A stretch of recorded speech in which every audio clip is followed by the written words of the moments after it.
Bom dia, 5 de agosto de 2017, e o tema de hoje é: em Jesus se cumpre a lei e os profetas. E eu quero iniciar falando sobre isso, fazendo a leitura do texto que se encontra no livro aos Romanos, no capítulo 3, de 19 a 26, que diz o seguinte: Ora, nós sabemos que tudo o que a lei diz, aos que estão debaixo da lei o diz, para que toda boca esteja fechada e todo o mundo seja condenável diante de Deus.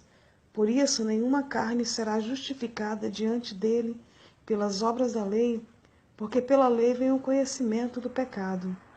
Mas agora se manifestou sem a lei a justiça de Deus, tendo o testemunho da lei e dos profetas. Isto é, a justiça de Deus pela fé em Jesus Cristo para todos e sobre todos os que creem, porque não há diferença, porque todos pecaram e destituídos estão da glória de Deus, sendo justificados gratuitamente pela sua graça, pela redenção que há em Cristo Jesus, ao qual Deus propôs para propiciação pela fé no seu sangue, para demonstrar sua justiça pela remissão dos pecados dantes cometidos sob a paciência de Deus, para a demonstração da sua justiça nesse tempo presente, para que ele seja justo e justificador daquele que tem fé em Jesus. E no livro de João, no capítulo 5, dos versos 45 a 47, encontramos o seguinte registro das palavras de Jesus: Não cuideis que eu vos hei de acusar para com o Pai. Há um que vos acusa, Moisés, em quem vós esperais. Porque se vós cresseis em Moisés, creríeis em mim, porque de mim escreveu ele. Mas se não crerdes nos seus escritos, como crereis nas minhas palavras?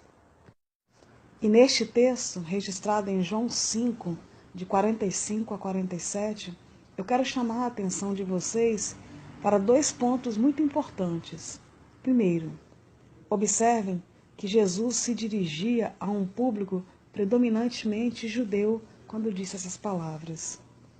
E segundo, observe que ele afirma claramente que era a respeito dele que Moisés falava. E essa não é a única passagem em que Jesus deixa claro que era sobre ele que falavam a lei e os profetas. Entender isso é a chave principal para a compreensão das Escrituras. E por essa razão, o autor do livro aos Hebreus, no capítulo 1, do verso 1 ao 3, diz o seguinte: Havendo Deus antigamente falado muitas vezes e de muitas maneiras aos pais pelos profetas, nestes últimos dias a nós nos falou pelo Filho, a quem constituiu herdeiro de todas as coisas e por quem fez também o mundo, sendo ele o resplendor da sua glória e a expressa imagem do seu ser, e sustentando todas as coisas pela palavra do seu poder. Havendo ele mesmo feito a purificação dos pecados, assentou-se à direita da majestade nas alturas. Pelo que o autor do livro aos Hebreus, no capítulo 7, 22 a 28, diz o seguinte: De tanto melhor pacto, Jesus foi feito fiador. E, na verdade, aqueles foram feitos sacerdotes em grande número, porque pela morte foram impedidos de permanecer. Mas este, porque permanece para sempre, tem o seu sacerdócio perpétuo. Portanto, pode também salvar perfeitamente os que por ele se achegam a Deus, porquanto vive sempre para interceder por eles. Porque nos convinha tal sumo sacerdote, santo, inocente, imaculado, separado dos pecadores e feito mais sublimes do que os céus, que não necessita, como os sumos sacerdotes, de oferecer a cada dia sacrifícios, primeiramente por seus próprios pecados e depois pelos do povo. Porque isso ele fez de uma vez por todas, quando se ofereceu a si mesmo, porque a lei constitui sumos sacerdotes a homens que têm fraquezas, mas a palavra do juramento que veio depois da lei constituiu ao Filho para sempre aperfeiçoado. Observem que em sua carta aos judeus, o autor ele faz uma comparação entre o sacerdócio dos sacerdotes do Antigo Testamento com o sacerdócio de Jesus, deixando claro que Jesus é o portador de uma melhor aliança. Mas vale lembrar que Jesus não veio para destruir a lei, ele veio para cumprir a lei, ele veio para que nele se cumprisse a lei. E isso ele afirma muito claramente, muito claramente. Não há como ter uma compreensão clara das Escrituras sem entender que isso é a chave de todo o entendimento das Escrituras. Em Jesus se cumpre a lei e os profetas. Pelo que o apóstolo Paulo, em sua carta aos Gálatas, no capítulo 3, de 6 a 14, esclarece o seguinte: assim como Abraão creu a Deus e isso lhe foi imputado como justiça, sabeis, pois, que os que são da fé, esses são filhos de Abraão.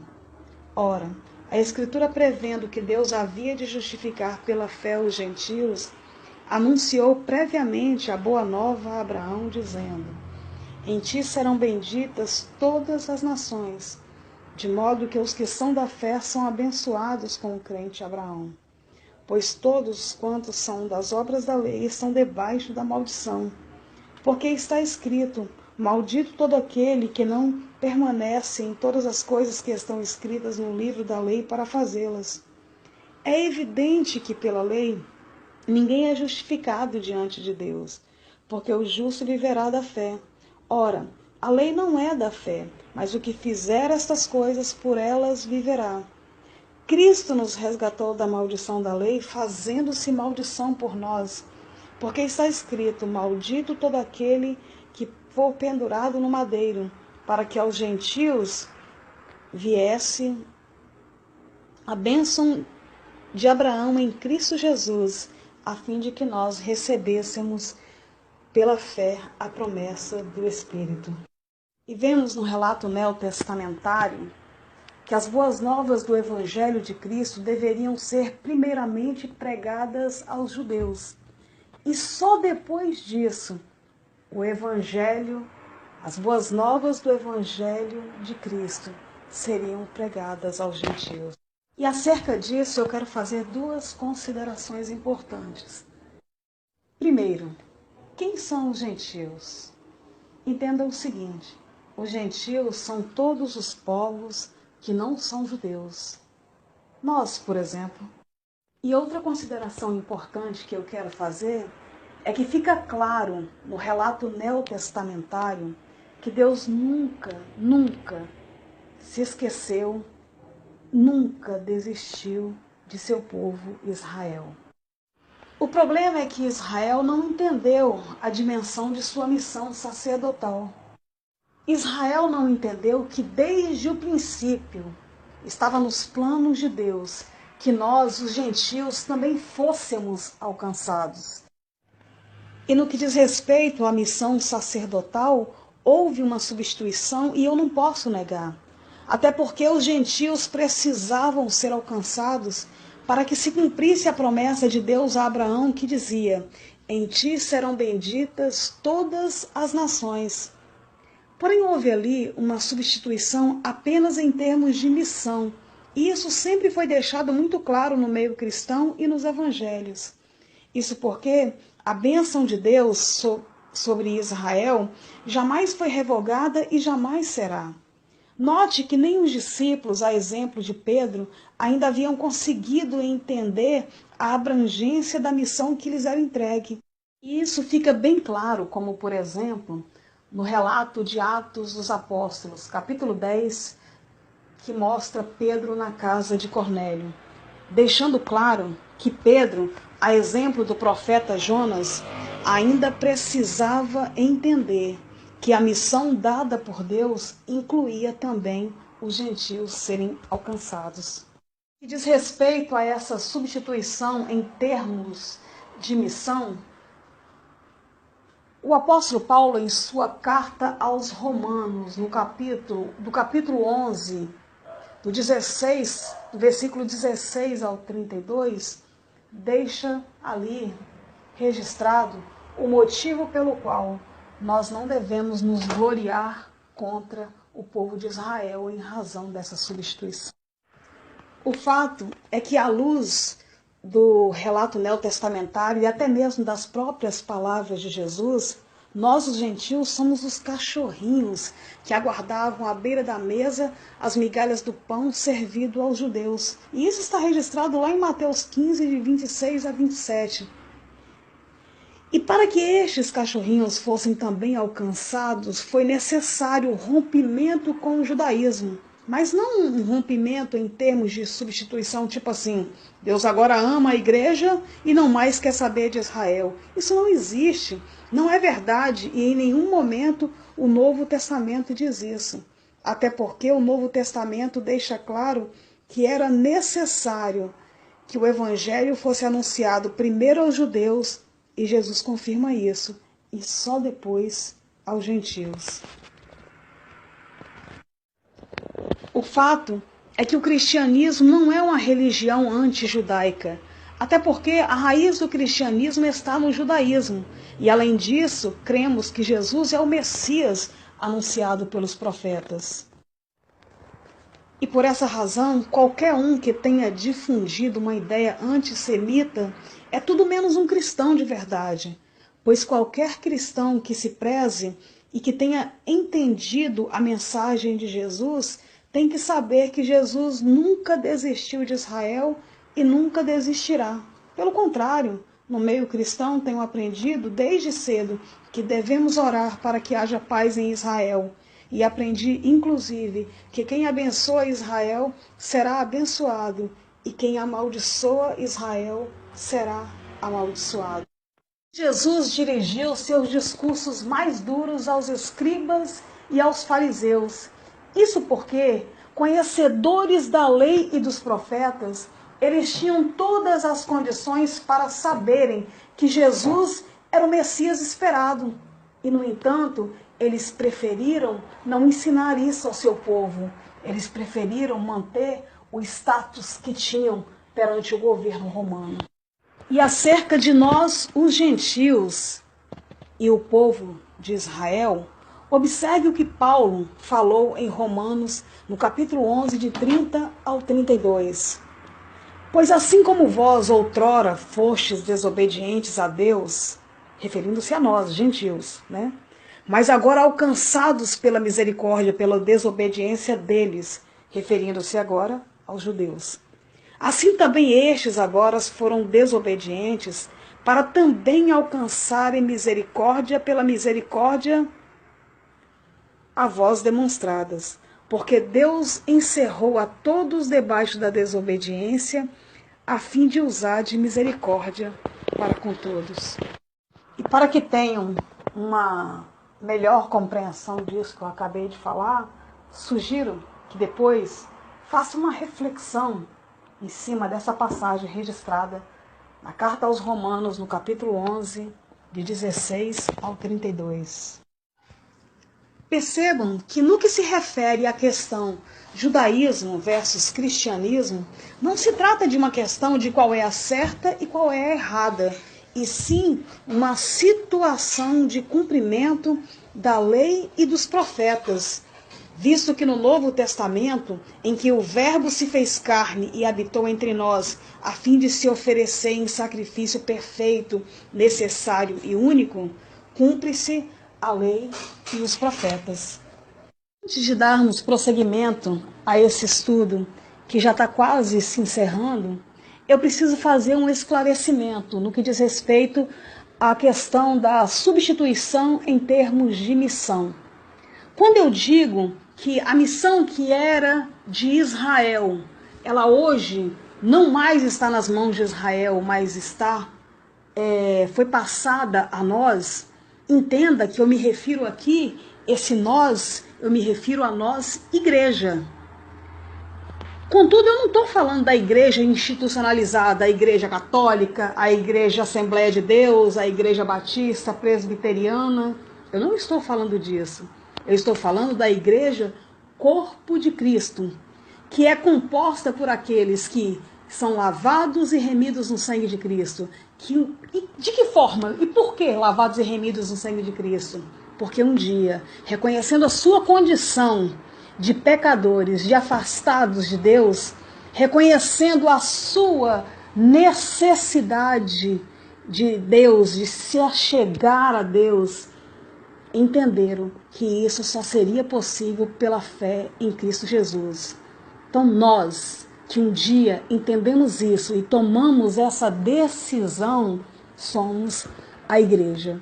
E nada tem a ver com igreja institucionalizada. Contudo, sobre o momento do surgimento da igreja, Corpo de Cristo, isso será assunto para um outro estudo. Não teríamos como falar acerca disso sem nos desviarmos daquilo que neste momento estamos nos propondo a falar. Então esse será um assunto para um outro estudo. O que acerca disso é possível falar neste momento é que foi à igreja que Jesus dirigiu as seguintes palavras: Ide por todo o mundo e pregai o evangelho a toda criatura. Quem crer e for batizado será salvo, mas quem não crer será condenado. E essas palavras de Jesus estão registradas no livro do Evangelho de Marcos, no capítulo 16, de 15 a 16.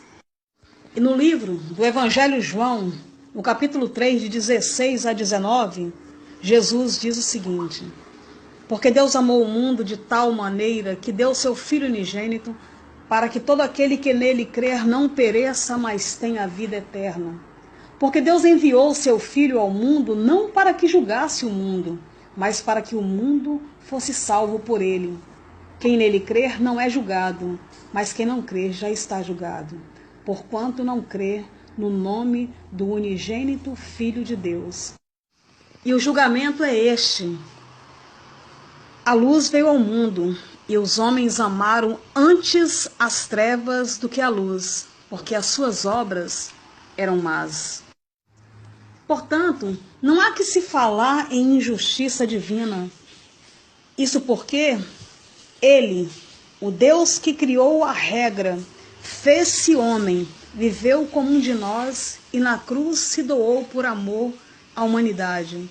Pelo que nos informam as Escrituras, em 1 Coríntios 18 e 21, o seguinte: Porque a palavra da cruz é deveras loucura para os que perecem, mas para nós que somos salvos é o poder de Deus.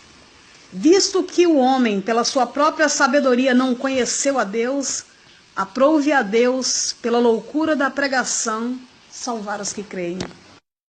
Por esta razão, a mensagem do Evangelho de Cristo é uma chamada ao arrependimento.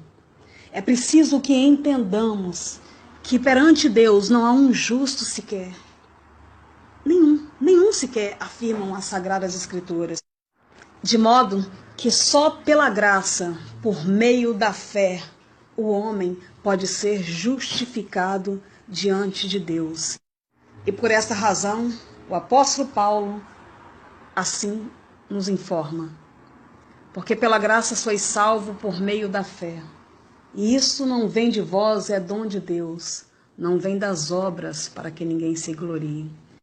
E finalizo este estudo bíblico com a seguinte palavra: à luz da Bíblia, aquele que um dia entendeu a sua condição de separado de Deus e entendeu que somente por meio de Cristo Jesus ele é justificado diante de Deus e tomou essa decisão de, sabendo da sua condição, tomou essa decisão de, pela fé em Cristo Jesus, se chegar a Deus, a Bíblia dará a esse a certeza de vida eterna em Cristo Jesus.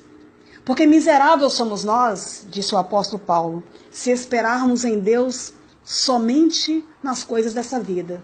Porque você pode ter tudo, mas você um dia vai morrer. Você pode ser ressuscitado, mas um dia você vai morrer. Mas se você entender e receber a Cristo como Senhor e Salvador de sua vida, a morte não é o fim de tudo. Em Jesus Cristo há esperança e nele nos achegamos a Deus e nele temos a certeza de vida eterna. E se você ouviu até aqui, é sinal de que você se sentiu abençoado por este vídeo. E se sentiu abençoado por ele, peço que compartilhe. Meu nome é Jeane Kátia e eu quero te lembrar que Deus nos ama.